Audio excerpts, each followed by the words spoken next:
We are back at our office. The place where we started everything. All of his co-workers were gone. What could it mean? Stanley decided to go to the meeting room. Perhaps he had simply missed a memo. What? Wait. No matter how hard Stanley looked, he couldn't find a trace of his co-workers.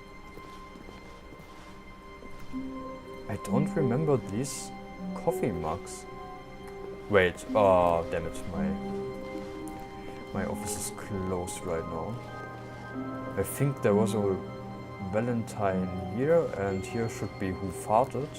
Okay, yes, I just didn't find them. Awaiting input. Whoa!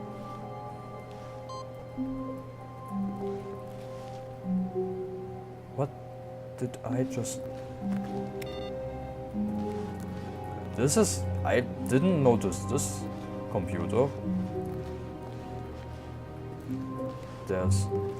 Yeah, this was there before. Okay.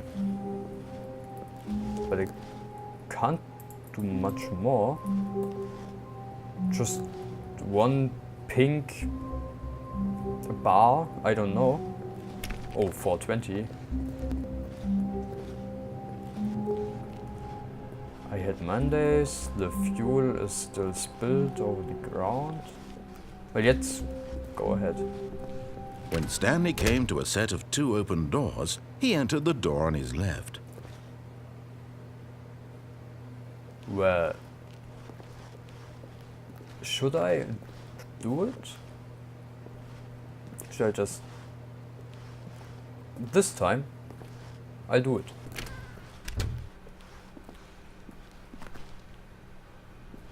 Okay. Some paintings again. Or I think these are photos. 411. Yet there was not a single person here either. Feeling a wave of disbelief, Stanley decided to go up to his boss's office, hoping he might find an answer there. How to solve a dispute with a coworker. Let it ball up inside you. Take it out, pet. Okay. Using slides to assure employees that everything is okay. Make sure your slide has a slick blue graphic in the header and throw some bevel on all. Damn it! Everyone is unique. You, most of all. Okay. To do. Synergize core value expenditures. Shift global market parade. I think it's parade. Monetize free to play. Help, I'm a post-it. Yeah, good luck with that.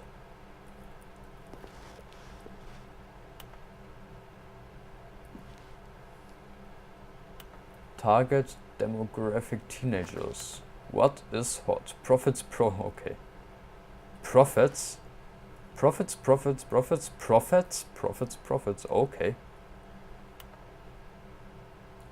Stripes, okay. Colored in segment, okay. The stock market is somewhere here, yes. What do people want? Things, yeah. Happy feelings, Mike, James, you are fired. Money, more money. Things, but with money to buy. More things. People want things, but with more money they want to buy more things, okay. Graphs about things and money. We have our new product. Okay then. What kind of office is this? a lot of percentages. Space between the teenagers. Throw something in the ideas bin. 10 no more bins. Trash cans. 20 renaming of the ideas bin. Firing of me. Ideas, yeah, I know, I guess that's the idea bin. Work harder, hard worker. Okay. We need less reviews. More or less, okay. 402 plus 405 want to get rid of the dev sport portion in the primary review schedule. But I think that's a stupid idea. More water cooler heaters. Okay, charts need to be more hip to appeal the teenage demographic. Find the teenagers to put in teenage demographic, big net, some sort of child trap. Okay then. What do we have here?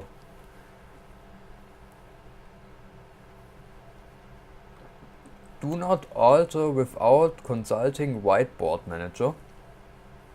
Okay. RIP fronts. Meeting schedule. Floor 5. Yeah, 5. That's definitely a 5. Floor 400 something. Brew. Okay. Office party. Oh, Friday evening office party. Or yeah, Friday afternoon. Okay, yeah. Let's just move along. Rate at which the charts on the same slide. Okay. Rates of increase in graph. Okay, it's just too fast. Broom closet. Oh, the first door that opened. Oh my god. Stanley stepped into the broom closet, but there was nothing here, so he turned around and got back on track. Are you sure? I have trusted you on that first. There was nothing here. Yeah. No choice to make, no path to follow, just an empty broom closet. I know. No reason to still be here. Well, maybe there's something. I don't know. It was baffling that Stanley was still just sitting in the broom closet. He wasn't even doing anything. At least if there was something to interact with, he'd be justified in some way. As it is, he's literally just standing there doing sweet FA. Maybe there is something and you just don't know about it. Are you really still in the broom closet? Standing around doing nothing? No. Why? Please offer me some explanation here. I'm genuinely confused. I'm not there anymore. What are you talking about? Coming to a staircase, Stanley walked upstairs to his boss's office. You know what this means.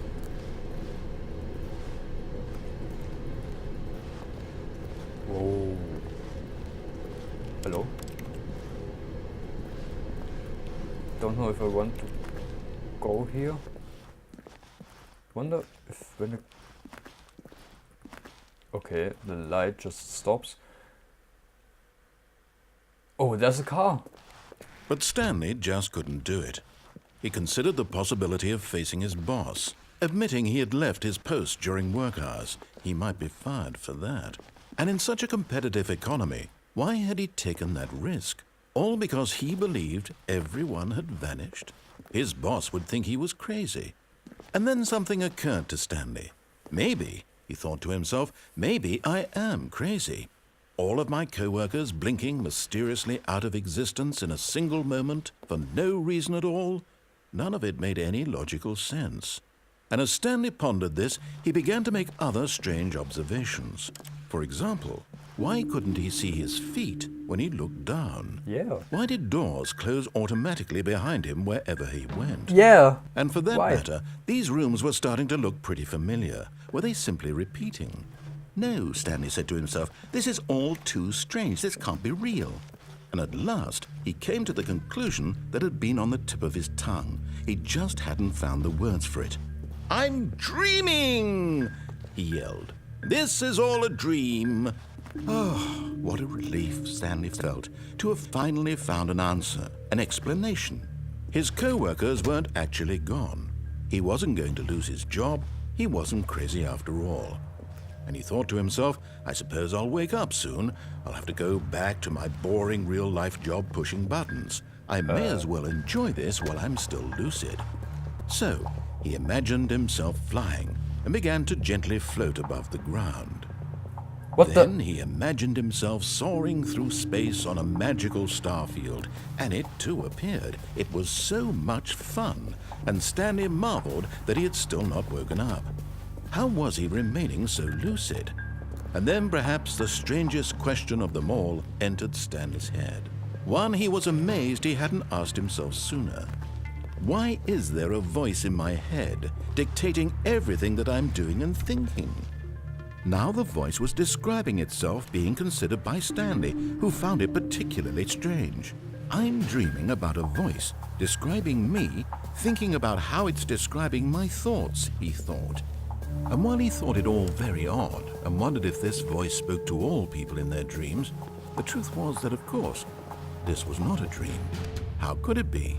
Was Stanley simply deceiving himself, believing that if he's asleep, he doesn't have to take responsibility for himself? Stanley is as awake right now as he's ever been in his life. Now, hearing the voice speak these words was quite a shock to Stanley. After all, he knew for certain, beyond a doubt, that this was in fact a dream. Did the voice not see him float and make the magical stars just a moment ago? How else would the voice explain all that? This voice was a part of himself too. Surely, if he could just... He would prove it. He would prove that he was in control, that this was a dream. So he closed his eyes gently, and he invited himself to wake up. He felt the cool weight of the blanket on his skin, the press of the mattress on his back, the fresh air of a world outside this one. Let me wake up, he thought to himself. I'm through with this dream. I wish it to be over. Let me go back to my job. Let me continue pushing the buttons. Please, it's all I want. I want my apartment and my wife and my job. All I want is my life exactly the way it's always been. My life is normal. I am normal. Everything will be fine. I am okay. That doesn't sound like he's okay. And we're still in the same place. Stanley began screaming. Please, someone wake me up. My name is Stanley. I have a boss. I have an office. I am real. Please, just someone tell me I am real. I must be real. I must be. Can anyone hear my voice? Who am I? Who am I? And everything went black.